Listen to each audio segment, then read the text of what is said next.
आप लोग? उम्मीद करते हैं कि आप लोग अच्छे होंगे। आज हम लोग मिल कर के क्या सीखेंगे विद्युत धारा के बारे में और विद्युत धारा में जो-जो चीज़ पढ़ा दिए थे वो सब मिल कर के आज हम सब मिल कर के उस चीज़ का एक बार क्या कर लेंगे, सबसे पहले रिवीजन करेंगे। आखिर ये पढ़ना क्यों ज़रूरी है वो पहले समझ लेते हैं। अगर आप इस चैप्टर को अच्छा से पढ़ लेते हैं तो आप कोई भी बोर्ड एग्ज़ाम देंगे तो उसमें आपको इससे क्वेश्चन बनता ही बनता है। इसी से आपको हीटर के बारे में, विद्युत इस्त्री के बारे में, प्रतिरोध का संयोजीकरण के बारे में पूछ देता है।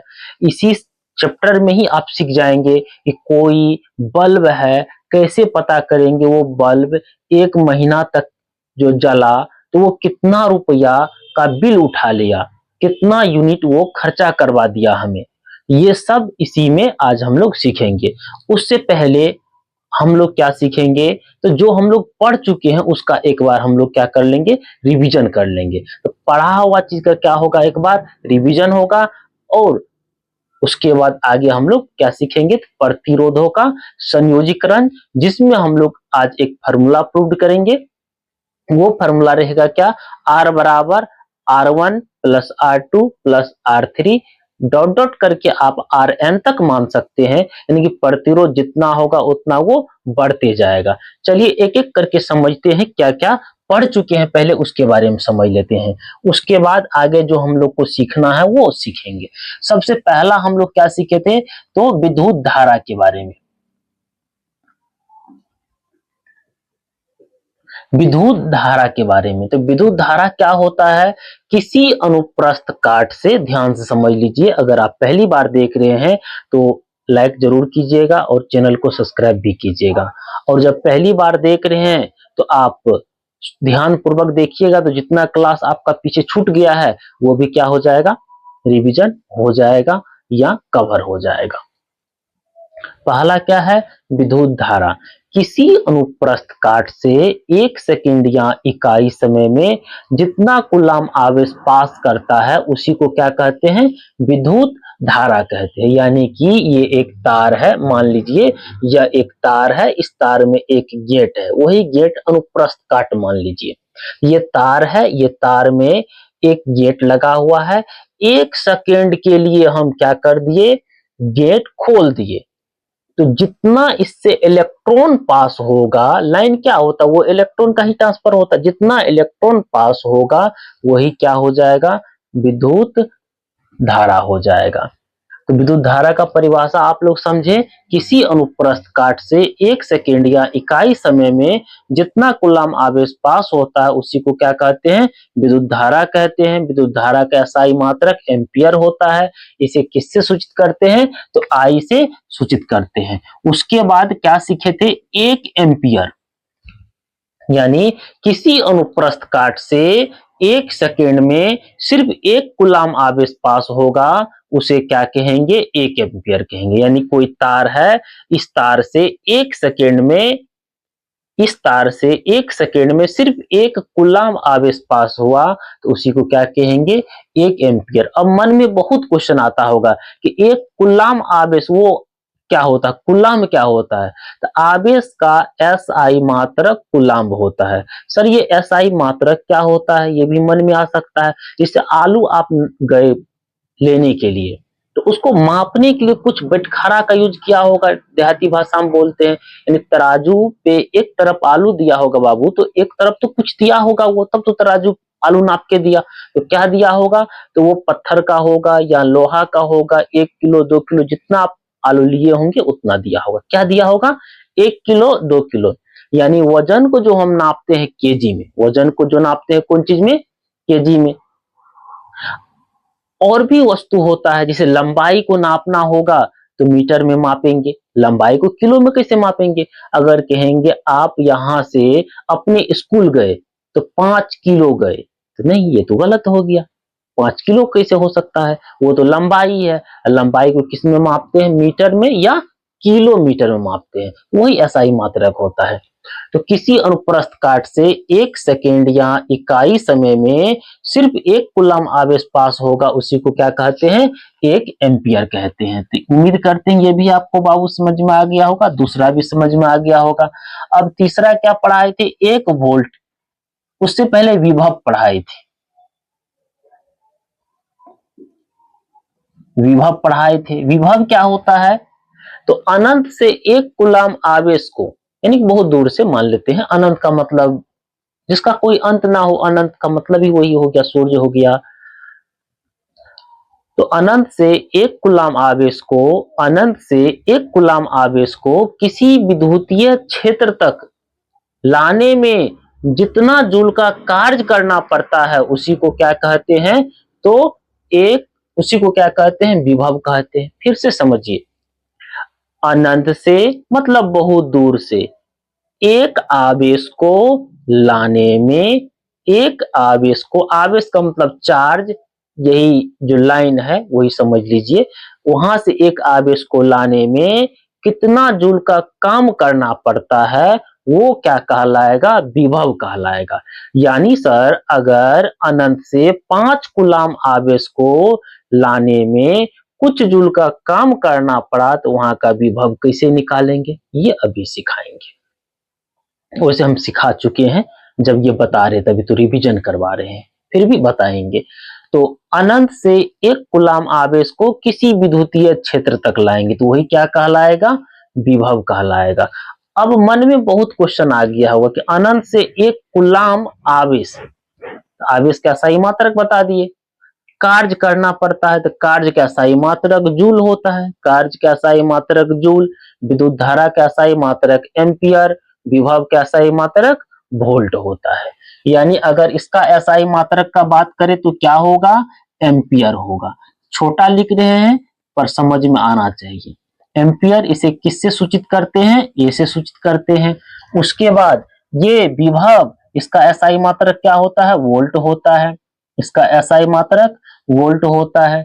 उसके बाद चौथा नंबर पे क्या था? 1 वोल्ट था, 1 वोल्ट था। गांव में सुने होंगे, कि कभी सुने होंगे 1.5 वोल्ट, जिसका एक आंख थोड़ा सा गड़बड़ रहता है तो बच्चा सब क्या कह देता है कि 1.5 वोल्ट है ये। तो वो 1.5 वोल्ट यहाँ पे अलग हो जाता है और वहां पे क्या होता है? अलग होता है। तो 1 वोल्ट किसे कहेंगे? तो अनंत से 1 कूलम आवेश को किसी विद्युतीय क्षेत्र तक लाने में सिर्फ 1 जूल का कार्य करना, जूल क्या होता है? आवेश का सही मात्रक होता है। तो अनंत से 1 कूलम आवेश को किसी विद्युतीय क्षेत्र तक लाने में 1 जूल का कार्य करना पड़ता है, उसी को क्या कहते हैं? 1 वोल्ट कहते हैं। ये हम आपको सिखा दिए थे। उसके बाद 5 नंबर पे आपको विद्युत आवेश सिखाए थे कि इलेक्ट्रिक, ये करंट जो होता है, चार्ज जो होता है, ये 2 प्रकार का होता है, एक पॉजिटिव एक निगेटिव, ऋणात्मक और धनात्मक आवेश होता है। उसके बाद ये भी बताया कि 1 कूलम आवेश कितना होता है, ये सब समझाए थे। यानी इसमें क्या समझा दिए थे? विद्युत आवेश बता दिए थे, विद्युत आवेश बता दिए थे। ये कितने प्रकार का था? 2 प्रकार का था, एक था पॉजिटिव और एक था निगेटिव। ठीक है। उसके बाद आप लोग को क्या बता दिए? प्रतिरोध बता दिए। प्रतिरोध, प्रतिरोध क्या होता है? जो विद्युत धारा के मार्ग में रुकावट डालता है, जो विद्युत धारा के मार्ग में रुकावट डालता है, उसी को क्या कहते हैं? प्रतिरोध कहते हैं। जो विद्युत धारा के मार्ग में रुकावट डालता है, उसी को क्या कहते हैं? तो प्रतिरोध कहते हैं। तो इसको सूचित किससे करते हैं? आर से करते हैं। इसका एसआई मात्रक क्या होता है? तो ओम होता है। ओम को किससे सूचित करते हैं? तो इस तरह से सूचित करते हैं ओम को, ये हम बता दिए थे। और 7 नंबर पे क्या हो गया था? 1 ओम बताए थे, 1 ओम का परिभाषा लिखाए थे। यानी विद्युत धारा 1 एम्पियर, विभव 1 वोल्ट, विद्युत आवेश, प्रतिरोध 1 ओम, और एक और क्या बता दिए थे? विभवांतर। 2 विभवों के अंतर को क्या बोलते हैं? विभवांतर बोलते हैं। 2 विभव के अंतर को क्या बोलते हैं? विभवांतर बोलते हैं। इलेक्ट्रिक पोटेंशियल इसी को बोलते हैं। नहीं, इलेक्ट्रिक पोटेंशियल डिफरेंस होता है। ठीक है। इतना हम आप लोग को सिखा दिया था। आज हम लोग मिलकर क्या सीखेंगे, ये वाला फार्मूला अभी हम लोग सीखेंगे। प्रतिरोध के बारे में तो जान चुके थे ना, प्रतिरोध का संयोजन ये सब बता दिए हैं। तो प्रतिरोध का संयोजन दो तरह से होता है, यानी प्रतिरोध को हम दो तरह से जोड़ सकते हैं, एक समांतर क्रम में और एक किस क्रम में जोड़ सकते हैं, श्रेणी क्रम में। एक समांतर क्रम में और दूसरा श्रेणी क्रम में जोड़ सकते हैं। तो समांतर क्रम में कल के क्लास में बताएंगे। आज लैब आए थे और बच्चा सबको बोले थे आने के लिए, पर बच्चा तो क्या कहा जा सकता, आया ही नहीं। एक लड़की आई थी शांति नाम की, और उसको भी पूछे बोलो बाबू आवाज सुनाई दे रहा है या नहीं, तो उसके भी मुंह में जो है लड्डू था, वो भी इतना बड़का, तो लड्डू निकालने में उसको 7 मिनट लग गया, तो हम लैब बंद कर दिए। तो श्रेणी क्रम में जो फॉर्मूला होता है वो R बराबर होता है R1 plus R2 plus R3। इसी तरह करके हम जितना प्रतिरोध जोड़ सकते हैं परिपथ में उतना हो जाता है। आज हम लोग मिल करके यही सिद्ध करने के लिए सीखेंगे। तो सबसे पहले जितना भी है इसको इरेज करना पड़ेगा। इरेज करने के बाद हम लोग आगे अब लिखते हैं। फिर तब 8 नंबर तक हो गया था या 9 नंबर तक हो गया था, जितना भी नंबर तक हुआ था, मान लेते हम 8 नंबर तक हुआ था, 9 नंबर में लिखना है सिद्ध करे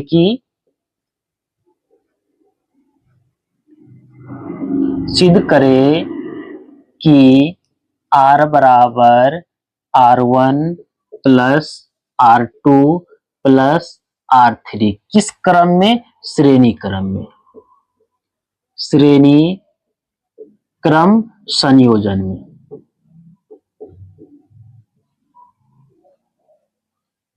श्रेणी क्रम संयोजन में यही सिद्ध करना है। तो सबसे पहले जानिए कि ये R क्या होता है। बाबू बता दिए थे, प्रतिरोध का एसआई मात्रक।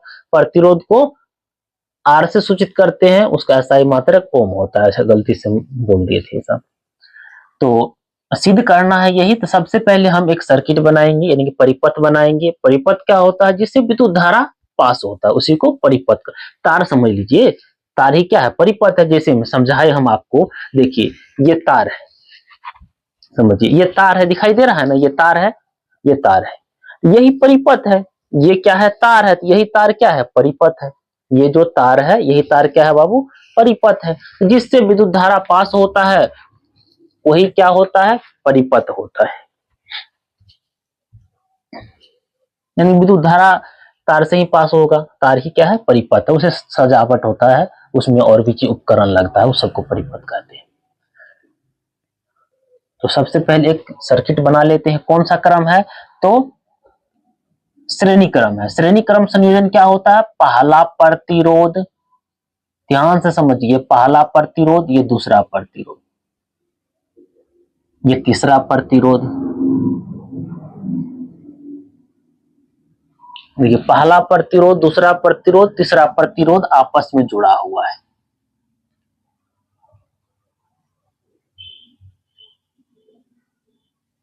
ये जो है बैटरी का निशान है, याद रखिएगा, ये जो है बैटरी का निशान है। हम यहाँ पे 3 वोल्ट का बैटरी, जितना भी वोल्ट अभी तुमको सिद्ध करना है, मान लेंगे कि ये बैटरी है। और यहाँ कितना वोल्टेज हमको मिल रहा है बैटरी से, इसके लिए हम क्या लगा दिए, वोल्ट मीटर लगा दिए। ये बैटरी से कितना वोल्टेज हमें मिल रहा है उसके लिए वोल्ट मीटर लगा दिए। अब ये प्रतिरोध है, तो यहाँ पे पहला, यहाँ पे दूसरा, यहाँ पे तीसरा, यहाँ पे चौथा होगा। यानी ये मान लेते ए है, ये बी है, और ये सी है, और ये क्या है, डी। आप चाहे तो ए बी सी डी को ऊपर भी लिख सकते हैं, उसमें कोई बुराई नहीं है। अब इसमें क्या करते हैं, ये ए का मतलब होता है, ये ए मीटर है, यानी कि एम्पियर जो होता है जिससे हम करंट मापेंगे, इससे इसको ए मीटर बोलते हैं, इसको वोल्ट मीटर बोलते हैं, अमीटर भी बोलते हैं, ए मीटर भी बोलते हैं। इससे करंट मापते हैं, इससे वोल्टेज मापते हैं। ये क्या है, प्रतिरोध है, ये R1 है, ये R2 है, और ये क्या है, R3 है। अभी ये सब हम अपना मन से किए हैं, तो यहाँ पे मान लेंगे कि माना कि R1 R2 R3 प्रतिरोध किस क्रम में जुड़ा हुआ है, श्रेणी क्रम में। माना कि R1 प्लस नहीं, R1 R2 एवं R3 प्रतिरोध प्रतिरोध श्रेणी क्रम संयोजन में जुड़ा हुआ है। किस क्रम में? श्रेणी क्रम संयोजन में जुड़ा हुआ है।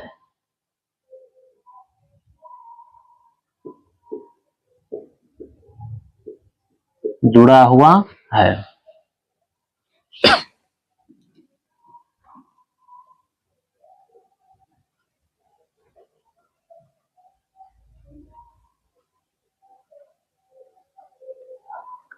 ए बिंदु पर जो वोल्टेज है, देखिए ए बिंदु पर जो वोल्टेज यानी विभव है वो क्या है? तो वी ए मान लिए हैं। उसके बाद उसी तरह बिंदु बी पे, बी बिंदु पर जो वोल्टेज है वो क्या है? वी बी है। और बिंदु सी पर जो वोल्टेज है वो क्या है? तो वी सी है। यानी कि यहाँ का वोल्टेज अगर बोले तो ये वी ए है, यहाँ का वोल्टेज वी बी है, यहाँ का वी सी है और यहाँ का वी डी। मान लिए उससे क्या जाता है, मान लिया। चलिए यहां तक आपको समझ में आ गया होगा। अब क्या करेंगे, जितने प्रतिरोध इसमें लगाए हैं सभी के बीच ओम का नियम लगाएंगे और फिर सबको जोड़ देंगे।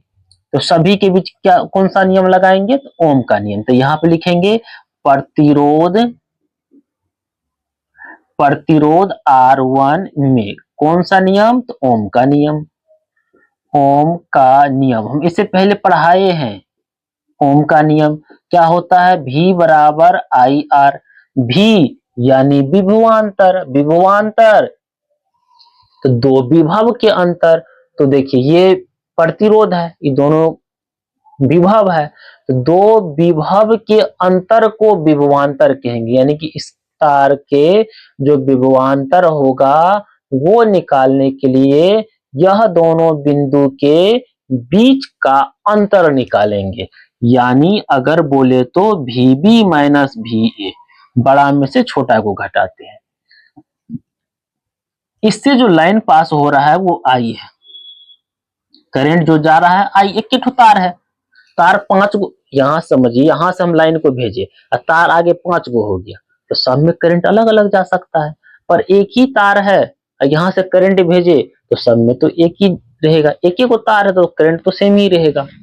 तो सब में क्या है? करंट का मान आई ही है, यानी विद्युत धारा का मान सब में क्या है? आई है। पर समांतर क्रम में ये क्या होगा? बदल जाएगा। तो आई का मान आई होगा, प्रतिरोध का मान क्या हो जाएगा? R2 हो जाएगा। तो समीकरण 1। अब प्रतिरोध R2 में,